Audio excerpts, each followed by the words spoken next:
I think all of us would have taken 8-1 with a smile on our faces. It's going to be a horrible atmosphere. I've been up to Boston College. I mean, it's going to be there might be 10,000 people there. I think it's hard to find a better all-around quarterback in college football this season than Haynes King. If it is a shift towards a computer-based or a metric-based system, how can we make sure it's not as bad as FPI that currently has Auburn still in the top 25?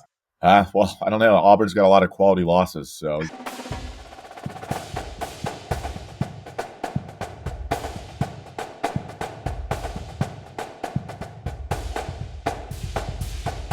Welcome to the first ever episode of Jolly Good Fellows, a Georgia Tech podcast for the people who bleed white and gold. I'm Jared Hallis, and I'm joined by Patrick May here. Patrick, go ahead and introduce yourself. We're super excited to be here. Tell them a little bit about you.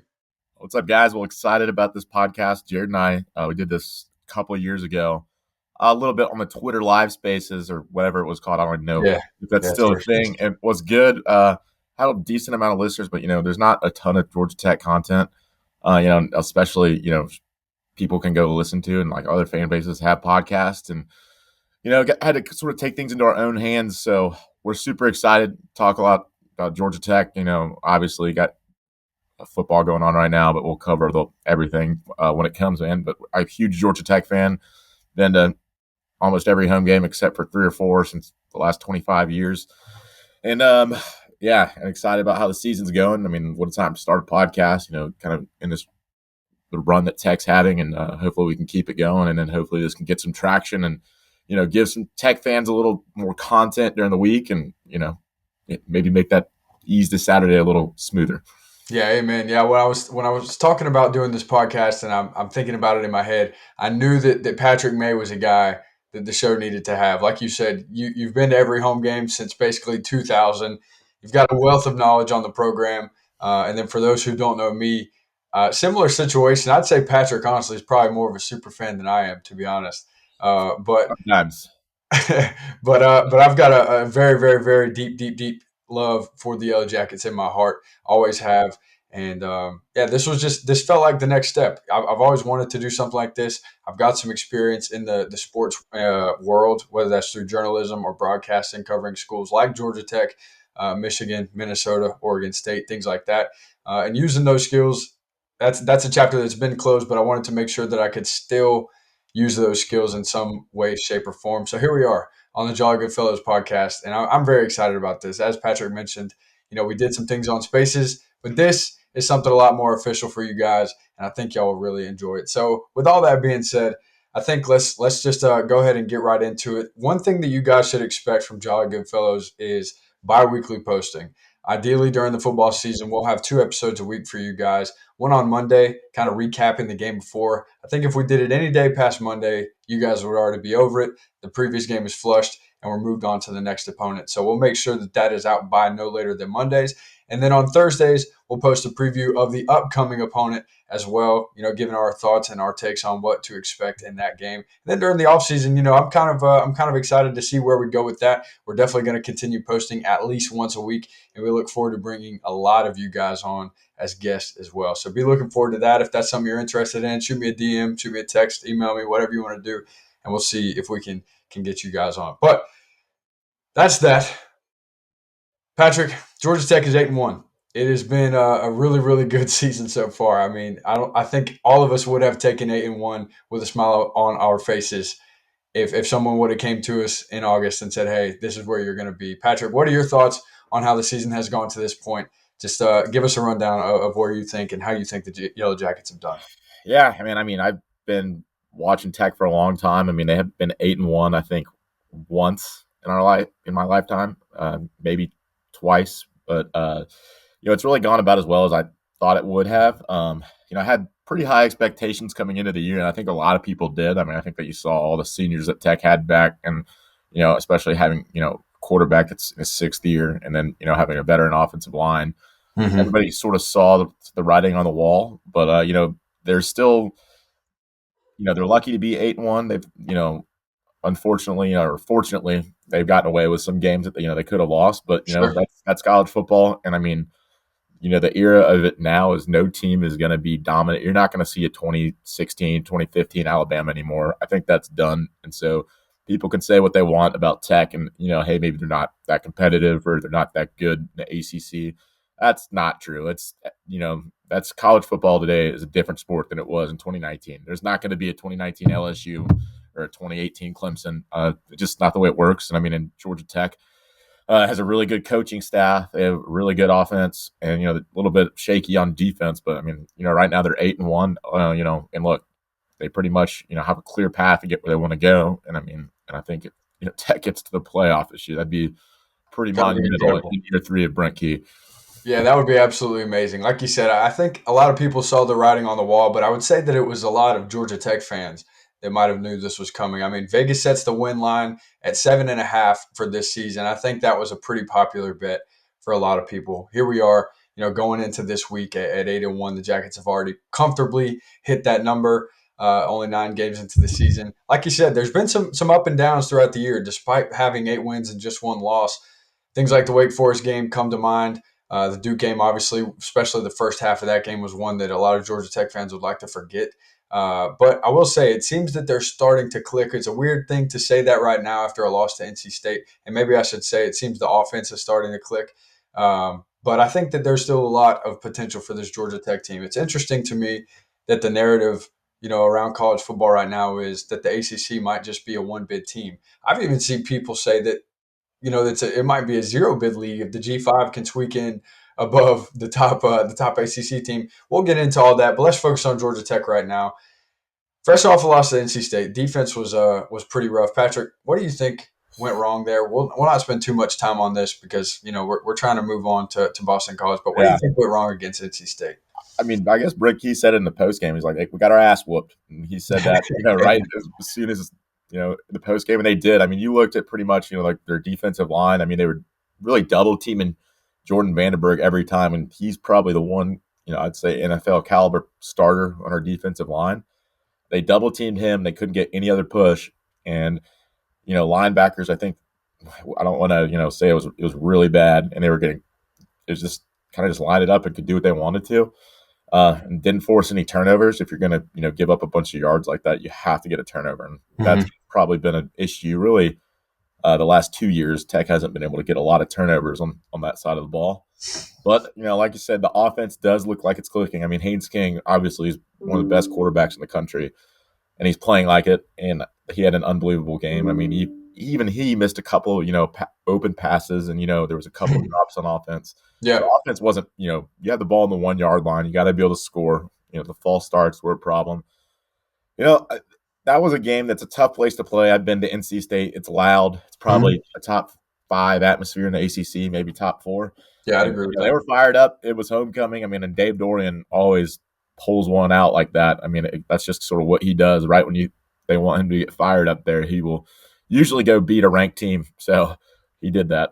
Yeah, definitely. I mean, heck of a win for NC State. Let's talk about Haynes King, though. You brought that guy up, and he's somebody who obviously, really, no matter what outlet that you like to look at, has firmly in the Heisman race.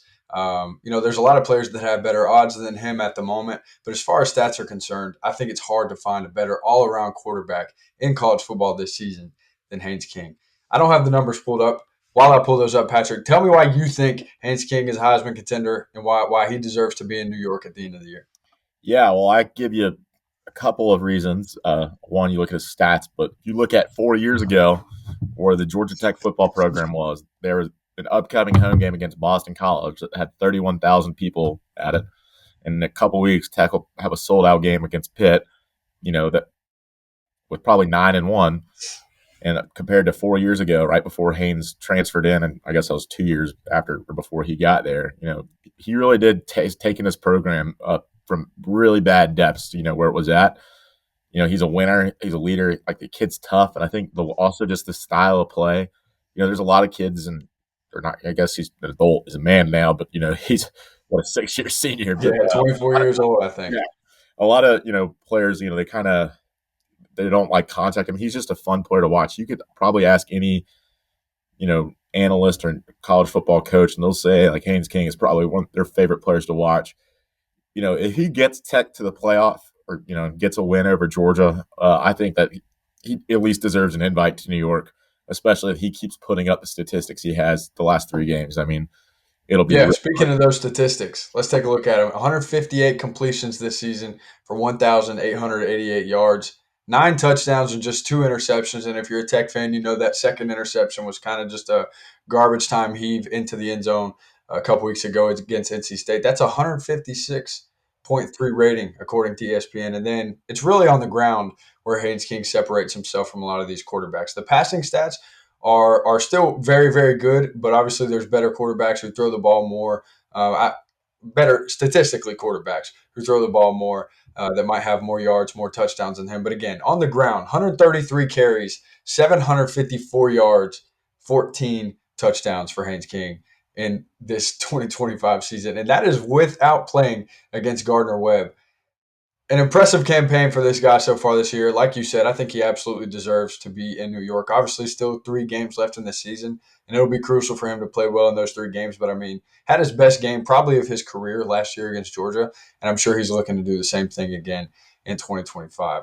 But yeah, Georgia Tech's look pretty good. They've got a tough, what I think will be a tough matchup this weekend against Boston College.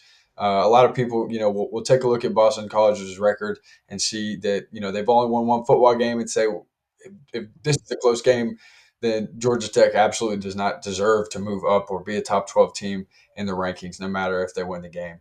My take on that is that this is Boston College's last home game of the season. Boston College once again has one win on the year. Not an impressive win total so far, obviously, and definitely a letdown in the Bill O'Brien era for year two. But I think when you're the top ranked team in the ACC, you're going to someone else's house, just like NC State. You're just going to get everybody's best shot, and I think that's what's going to happen this weekend against Boston College. I don't think it's going to be good enough for Boston College to pull out an upset, but I do think that it could be a game that's closer than maybe some people are thinking. I know you might feel differently about that one. So tell me what your thoughts are on this game. Yeah, I mean, Boston College is look, they're bad. I mean, yeah, they've had some close games, but you don't get to 1-9 by not being. I mean, they're bad. I mean, I'm surprised. I thought Bill O'Brien was a pretty. I mean, he is a good coach. I think he's done a decent job. He made a bowl game there last year, and I think he can coach offense. He's just I don't know if they have the Jimmies and Joes really to be competitive. I mean, you look at a couple of their games, they did keep it close and whatnot, but they have a lot of issues at quarterback. They're not very can't really run the ball well, and so I think Tech, what they need to do is go up there, get out, get ahead early, Mm-hmm. punch them in the mouth, and then get out of there because it's going to be a horrible atmosphere. I've been up to Boston College. Well, I mean, it's gonna be there might be 10,000 people there, an Shout alumni. out to Patrick, man. You got me on the podcast. I'm kind of the moderator here. Patrick's gonna tell you how it is. I mean, yeah. So it'll be a cold. There's not going to be anybody there. The Patriots are doing well, so they're already focused on. They're happy about the Patriots, and Sure. so I think that it'll be you got to come out and bring your own energy, and it'll be a little bit like the Wake game, except Wake is actually a good team. Yeah, I love that. You said bring your own energy. That's exactly what Tech's going to have to do.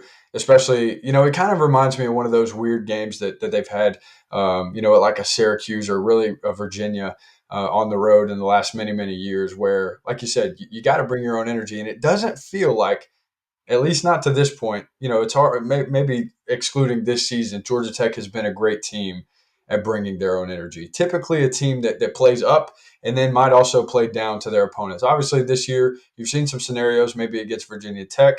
Once again, the second half against Duke, I think, was complete domination on Tech's part, and then obviously against Syracuse, that was pretty thorough whooping from start to finish. But Georgia Tech is a team that historically, at least in recent history, has just had weird showings in games like this. What do you think is going to have to happen for them to avoid a slow start in Boston College this weekend? I would say you got to score first. I mean, take because and also they just start out slow on the road. I mean, you look at, I'd say they're just I mean, most teams are better at home, but they really come out sluggish. If you look against Syracuse last year, against Wake this year, against Duke this year, we started out slow, especially offensively. I mean, NC State was a little bit different story because the offense was on fire all game.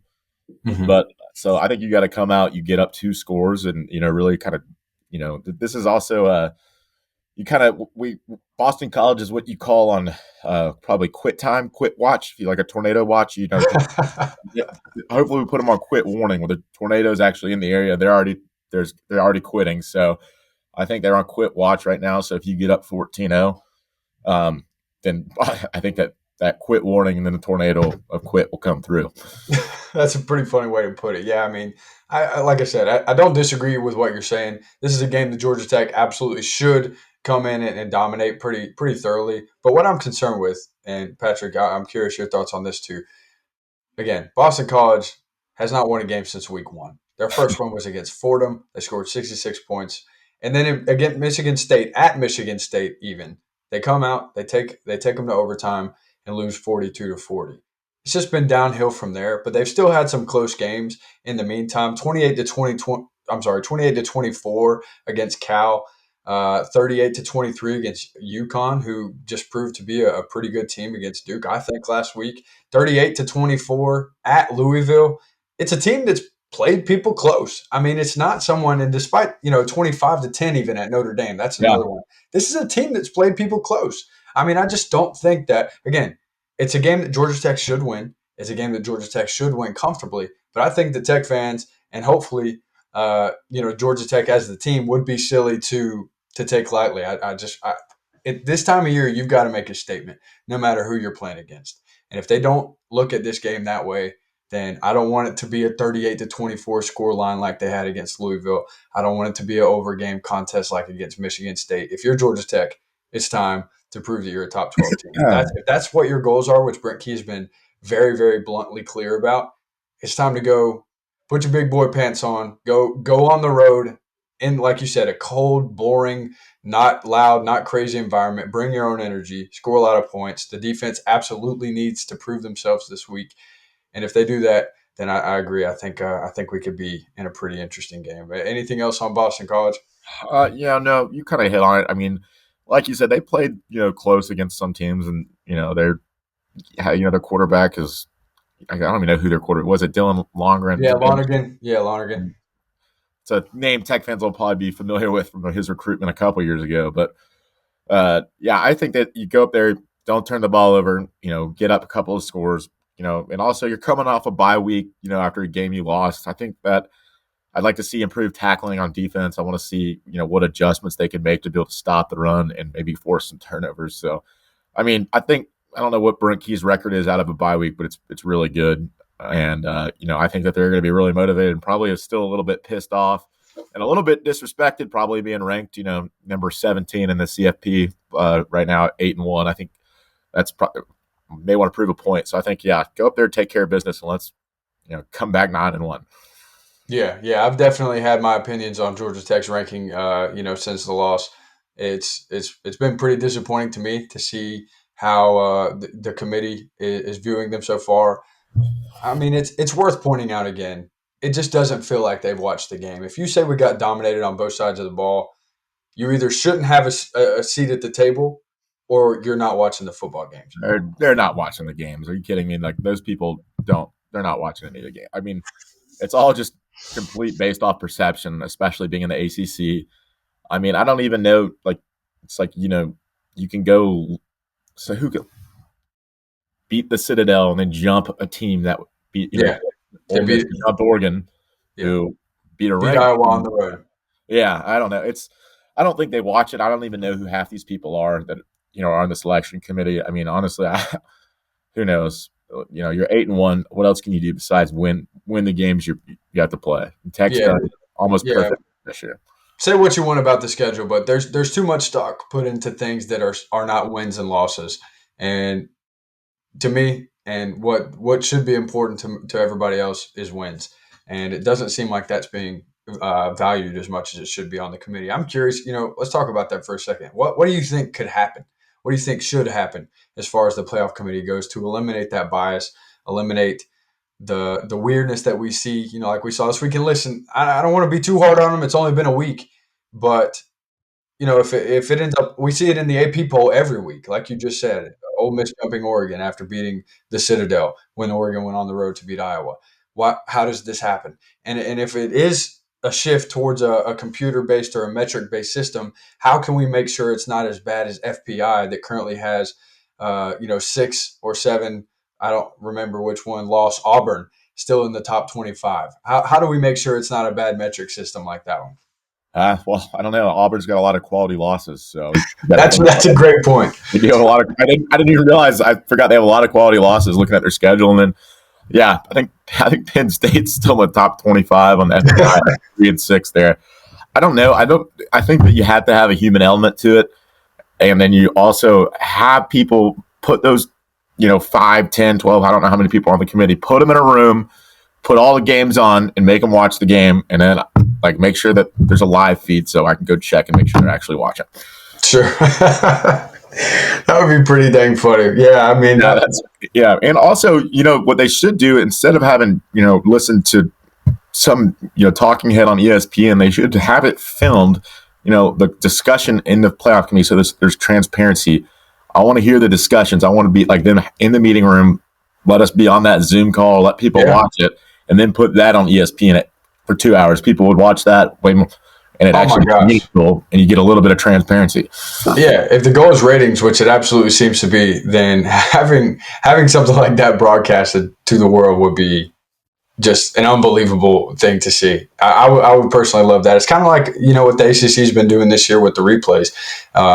And that's been pretty widely praised. So I think that kind of transparency from the playoff committee would be amazing. I don't think it's going to happen, but it would be pretty cool. But anyways, Georgia Tech 16.5-point favorites this weekend at Boston College. Over under at 57.5. Let's just do a little betting segment here, Patrick. What's your thoughts on that? You taking Tech at 16.5? You taking the over there? Let me think. Trying to do a little math in my head. Yeah, I would take the under, actually. Okay. I'd say 41-10, 41-13. So. And then you like Georgia Tech at 16.5, and you like. Oh yeah, I'd say Tech. I think Tech will cover easily, and I am hoping that their defense shows up a little bit pissed off about how embarrassing it was, how they played last time. And I think they will. I think they'll definitely come out a little bit fired up. But, I'd say 41-14, 41, somewhere around in that range, I think. Sure. And also, I'd really just want to keep people healthy. I want to see the running backs get involved as well. I want to see Malachi Hulsey and Jamal Haynes and be able to, because obviously I think Haynes King's been such a big part of the running game, which is great. But yeah, I would like to, be able to have a 100-yard back or 200-yard back, so I don't have to watch Haynes King carry it 20 times against BC. Yeah, at this point of the season, especially with the games that Georgia Tech has after Boston College, we need to keep that guy healthy. Pitt is looking stronger and stronger every week, and then obviously, you got Georgia up the road doing, what they do. So definitely need to keep Haynes King healthy. It would be exciting to see Jamal and Malachi. I know Jamal's just dying for a breakout game to happen this season. So I trust him. I think he's plenty talented enough to do it. Malachi's been such a pleasant surprise for me this season. Obviously, Ivy League Player of the Year last year, so it shouldn't be that surprising. But for him to just come and, it doesn't seem like there's been any kind of drop off in his production, despite the fact that he's had less carries. He's been a pleasure to watch. We need to keep going with these Ivy League transfers. I mean, look, we had Connor Scaglione, who was Brent's first year. He was a solid starter on the line. You had a guy who's one of the best blocking tight ends in the NFL right now for the Bills last year from Yale. And then, with Malachi this year, I think we're kind of 3 for 3 on these transfers hitting from the Ivy League, and they fit in at Tech, coming in, being smart and whatnot. So I say we keep going and getting some Ivy League transfers. It's working out. Yeah, those guys it's probably a no-brainer for those guys to transfer to Tech, honestly, because clearly they have the education side taken care of. And, to be able to play football at Georgia Tech is probably a pretty exciting thought for them. And like you said, it's been working out so far, so I'm all for it. Any hot takes you have for Boston College? Any players that you think that Georgia Tech fans or Boston College fans even should be looking out for headed into this one? I think – trying to think. I would say I want to say that Malik Rutherford, I think he's going to be involved in the offense more a little bit. I think he's healthy. I think he's kind of been banged up really all year, kind of, even since the Colorado game. And I think basing off social media and, I think he's due for a breakout game, getting a couple scores. And then on the defensive side of the ball, I would say I want to see Tay Harris play a lot more at safety. I think that he's going to be an absolute stud, and I mean, so I want to see him, and I want to see him play a lot more snaps than he has. So, and he's getting more and more as well. So, Yeah, Tay's been awesome, man. Obviously a guy that Georgia Tech fans expected to be good, but didn't know what happened this soon. So great to see his production so far at this point. Just worth noting, Malik did post something on his Instagram today. It said back active on his Instagram story with a picture of him. I don't know if that's just that he's back active on Instagram or if he's planning on getting active in this football game. But excited. Because he was going for 10 catches, 120 yards. So Listen, Malik is a guy. I mean, where does he rank now as far as receptions goes in Georgia Tech history? He's up there for sure. He's Obviously, top 5 or top 6. Yeah, He might be behind I'm gonna see what that is really quick. Yeah, check it out. But he's up there, and he's a guy that is also similar to Jamal, is probably dying for a game, like he's had at Georgia Tech before. So pretty excited to see that one. I think my take would just be that this is not a game that Tech fans need to sleep on by any means. Can't have the look ahead syndrome where we're thinking about playing Pitt, kind of like Narduzzi was having this week. He's clearly more focused on Georgia Tech than he is Notre Dame. If you saw his comments from his presser today, what a wild thing to say. But that was, I mean, gosh, Narduzzi's so unlikable. He gives a lot of credit to Georgia Tech. I mean, he's more likable in my book now because he's looking past Notre Dame because he's so worried about Georgia Tech. Shout out to him. I mean, maybe, look, Narduzzi is I sometimes his teams are physical and they're tough, but I mean, that is just, if I was a fan of Pitt, I would be so pissed and say, like, what are you saying that for? It's their biggest game this season. They're playing a top 10 team with college game day coming into town, and your head coach says, no, doesn't really matter if we lose 100-0, as long as we go beat Georgia Tech and Miami. I don't know what he was thinking with that quote, man. It was almost like he wasn't expecting people to see it or something like that, but not interpreted the way that he wanted it to be, I'm sure, but just an insane. I mean, imagine Brent Key saying that, or imagine like Ryan Day saying that. I just don't know if he was thinking, it feels like Pitt fans are thinking playoffs at this point. And for you to say that you don't care if you get beat by 100 by Notre Dame, hey, Pat, that would eliminate you from the playoffs. Yeah. I don't know. Maybe the committee wouldn't watch that game or something. Maybe he doesn't think that. So true that, and that is a quality loss. Yeah, quality loss. Actually, no, Notre Dame's not in the SEC, so I don't think it does count as a quality loss. Yeah, I don't know. Pat Narduzzi is an interesting. I think his teams are tough sometimes. He kind of goes hot and cold. If he usually has a dud year and then he comes back with a good year. And they're doing pretty well right now. They're playing well, and that freshman quarterback, he looks good. Yeah, we'll touch a lot on them next week when they prepare to come to Bobby Dodd Stadium, hopefully for what will be a night game. I know it's going to be cold, but that is what my hope is. We haven't had one yet this year, so I really feel like if what are we 10-0 in the last 2 seasons at home? Is it 11? Yeah, I think we're at 10 straight home wins or 11 straight. I think it's at 10. I mean, 10 straight. And I just think playing at night gives us probably put us in noon on ESPN again. Let's be honest. Yeah, probably. So maybe the CW if we're lucky. Yeah. But yeah, we'll talk more about that next week. In the meantime, Patrick, it's at the time of recording this, Georgia Tech men's basketball just kicked off their 3rd game of the season. It's been an interesting start for the Yellow Jackets this year, but they should get to 3-0. Playing Southeastern Louisiana at McCamp's Pavilion today. I'm on Mountain Wood as well, but should get to 3-0 tonight against Southeastern Louisiana. What are your thoughts on how the season has started so far?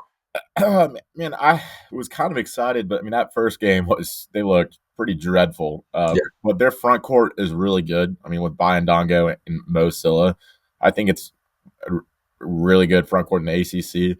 It's going to come down to the guard play. And then, I think losing Nate George was a huge blow. And I think that there's just – I kind of wish that we went after him a little bit more because he was a solid, close to all ACC level guard. And so we'll see what their point guard coming back. If the guard play can be okay, I think that they can be competitive.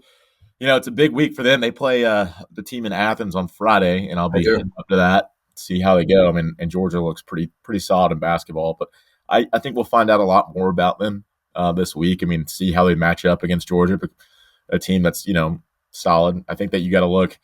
Their front court can be a problem, though, I think, for a lot of teams because they're going to be hard to guard down there. And Mo Silla and Bayandongo, I think, are going to at least be fun to watch. Yeah, yeah, definitely.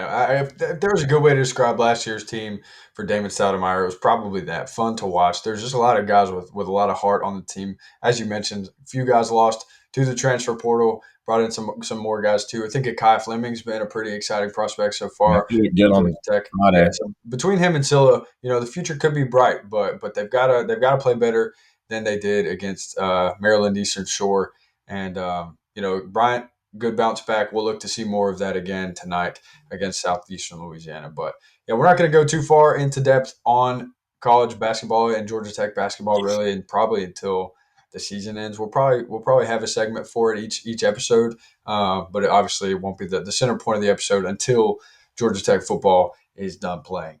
Yeah, any final thoughts on Georgia Tech basketball before we wrap this thing up, Pat? No, I don't think so. I mean, I'm going to watch them. They're just tipped off here behind me, so I'm about to go sit over here and watch them for a little bit. But yeah, Absolutely. Yeah, no, so before we wrap up every episode, guys, we're gonna have a trivia question for you guys. As Patrick said, he's been a pretty solid Tech fan for quite some time, and he's got a wealth of knowledge. So he's gonna dig deep into that brain box every week and think of a smart and tricky trivia question for you guys to ask. And when you guys think of it, don't look at the comments and cheat. When you hear the question asked, just think of it. If you got it, type it in the comments. If you don't, don't. But Patrick, go ahead, tell him what's the all question. right. So Tech is heading up to Chestnut Hill for the first time since 2000. And when is the last time that they won? Or not 2000, excuse me, 2020, the COVID year when it was weird. Yeah, When is the last at time? a game. Yeah, they won. Yeah, now let's not talk about that one. The last time they won in Boston College. And then if you want to drop the score, drop the score. But we'll tweet that out or something. I don't know if we have an Instagram and Twitter and probably a TikTok. So we'll Yeah, tweet yeah, it we've out. got it all. We've got it all. Be sure to follow us there. If you've got the answer, comment the answer. Like Patrick said, if you know the score, we'll give you some bonus points. But we certainly appreciate you guys tuning in for the first episode of Jolly Good Fellows. We're excited to continue doing this. Look forward to having some more people on the show in the near future. Patience would have loved to have been on tonight, but she has been busy with some family stuff. So again, we appreciate you guys watching. We look forward to doing this more in the future. Hopefully, at least twice a week for the time being. Patrick, any closing comments for you? No, it sounds good. We're excited to do this. I mean, like we're gonna, get this more interactive and have a flow with it. We're gonna find out, how it works and what, might have some different segments and get some guests and do some more fun things on here. But excited. This is for all Tech fans. So I mean, like this, join, give us your feedback. Follow. Like let's, give some more content out there for everybody to be able to listen to and really open Tech Talk. I mean, this was a fun time. We got to enjoy this. But yeah, man, Jared, was fun. We'll talk here soon, and then go Jackets, everyone. Yeah, go Jackies, guys. We appreciate you guys listening. For Patrick May, I'm Jared Hallis signing off. This is the Jolly Good Fellows.